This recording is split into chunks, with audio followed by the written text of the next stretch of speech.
Chairman. Gentleman from Ohio yields back. The gentlelady from New York is recognized. Thank you, Mr. Chairman, and thank you, Mr. Horowitz, for your service.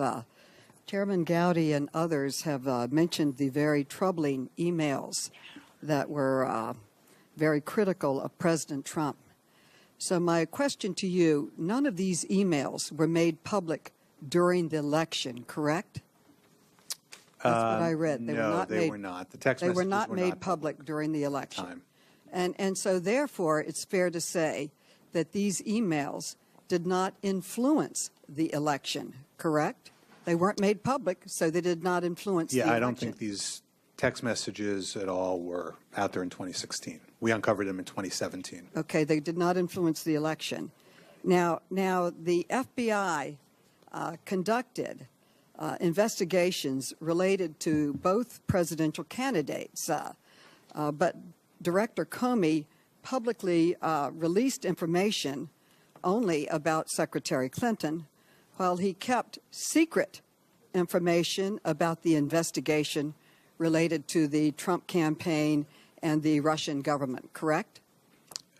He followed the rules on the the Russia matter. He followed the rules on the Clinton Foundation matter. He didn't follow the department's practices on That was very troubling to me that he did not follow the protocol of the I just FBI. worry when people say kept secret. So in a judiciary hearing the other day, one of our colleagues from the other side of the aisle, he said that your report only confirms that Hillary Clinton got kid glove treatment from the FBI. I would say the opposite is true. And as my good friend Joe Biden would say, that is total malarkey. I think that your report makes clear that the reverse is true, and that there was a fact and element within the FBI that was biased against Secretary Clinton. For example, according to your executive summary, one of the reasons cited for Mr. Comey's extraordinary October 28th letter to Congress about the discovery of additional emails on a laptop was, quote, the fear that the information would leak if the FBI failed to disclose it. And that to me is very troubling. And then it went on to say that there were selective leaks throughout the investigation on Clinton, serious errors in judgment, I quote, serious errors in judgment in the unprecedented action by the director of the FBI in the final weeks, right up next to the election of 2016 presidential race, in violation of protocol, as you mentioned. And I would say that this all worked in one direction and to the detriment of candidate Clinton and to the benefit of candidate Trump. And I would say that it may well have determined the outcome of the 2016 election.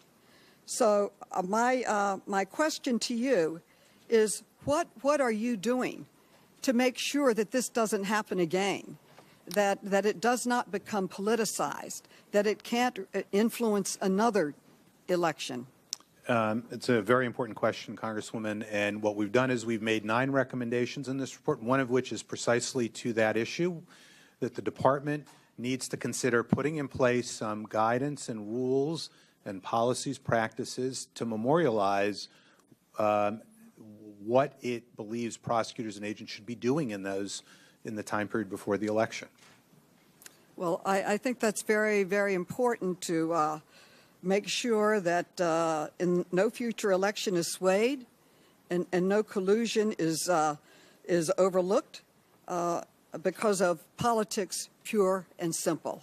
Right. And the main question that remains and that I'd like to see a report on was, why was there a different standard on the Russian investigation, which followed protocol, but on the Clinton area, there were press conferences, there were testimony before Congress, there were statements about emails that he hadn't even read.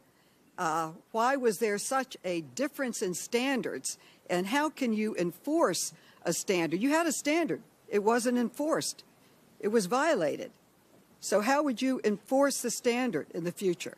So, as we describe in here, Director Comey explained what his rationale for treating the Clinton email Wiener laptop issue differently than the Russia investigation, the Clinton Foundation investigation, even the request of the intelligence community to put out a statement about it, which is described in here. Well, and I think what has to happen going forward, and one of the most concerning parts, or among many concerning parts of this, is Director Comey, rather than speaking with the Attorney General about it or consulting directly with them, did what he did in terms of his guidance. I think the bottom line here is the leadership of the department needs to have rules in place, policies in place, norms in place, practices in place to consider this. And when an issue like this arises, they should be able to talk to one another.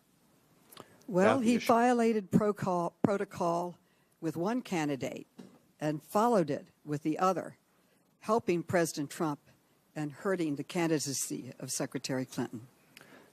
Gentlelady's time has expired. The gentleman from California is recognized.